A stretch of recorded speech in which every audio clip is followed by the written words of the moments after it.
lugar. Marami po silang beach. Awa ng Diyos, dadalawa po ang hotel doon. Yung hotel pong pinatira sa akin, yung paraho ang pinakabagong hotel nila. Awa ng Diyos, yung kwarto ko po, may kasama akong 8 lamok. At pinaghandaan pa ko yung kwarto. Sabi ko, ito siguro yung special. Pang extra special na binalaw siguro yung lamok. Paano tayo mag-engayo ng turista dyan? Di ba? So, pag dumating yung turista, sige nyo, sa yung balik Indonesia po, 30,000 ang turista sa isang taon. Di ginawa po nila open skies, madali pumakuha ng plano pupunta ng Bali. Naging 3 million na bisita kada taon yung Bali, mula 30,000. Sa Pilipinas po, 3 million ang turista kada taon sa buong Pilipinas na po yun. Pero kung talaga may ayos natin yung sistema yan, yung 3 million na yan, $100 lang ang gastos eh. $300 billion na po yan, times 50 yung 4 pesos. Pero di hamak, mas marami tayong tanawin, lugar na bilistahin kesa po sa Indonesia. Pero kailangan maayos yung palaran. Okay. Tatanungin nyo, bakit kami nandito? Bakit hindi kami nasa Cagayan na mas maraming boto at sa iba pa malulat? Simple lang po. Dito po, bilib na bilib kami na kailangan natin kasangga ang mga kandidato po nyo tulad ni Dilaban. Tulad ni Dilaban.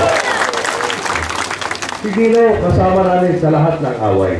No? At hindi kami nangahanap ng away. Pero pag kami nangako sa inyong paglilingkuran kayo, at medyo nawawalan nga na po yung bansa natin, kailangan naman kami malindigan, hindi po ba? Hindi kami sanay na oo na lang ng oo, gagayahin yung 3 matching. Ano po yung 3 matching? Yung walang nakikita, walang naririnig, walang sasabihin, hindi mo namin estilo yung matching. Pag tama, itaguyo. Pag mali, labanan. At talagang pinilit po natin labanan.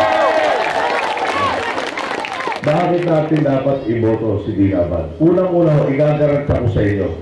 Kung lumaban na speaker si Ginang Arroyo, hindi po maboto si Ginang na speaker si Ginang Arroyo.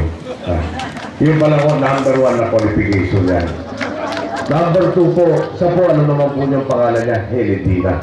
Sa partido po, ang tawag sa kanya, hindi na. Yung hindi na po, ito yung matatawag natin party whip. Siyempre, pag tayo nakaupo sa Malacanang, maramang, lahat po gusto na makikiteral, hindi na po yung taga-disiplina. Ibig sabihin, gano'ng katindi ang crowd. Nasa leadership po ng house yan.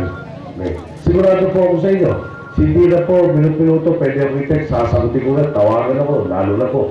Si Butso, hanggang kwarto ko, naghihintay sa labas yan.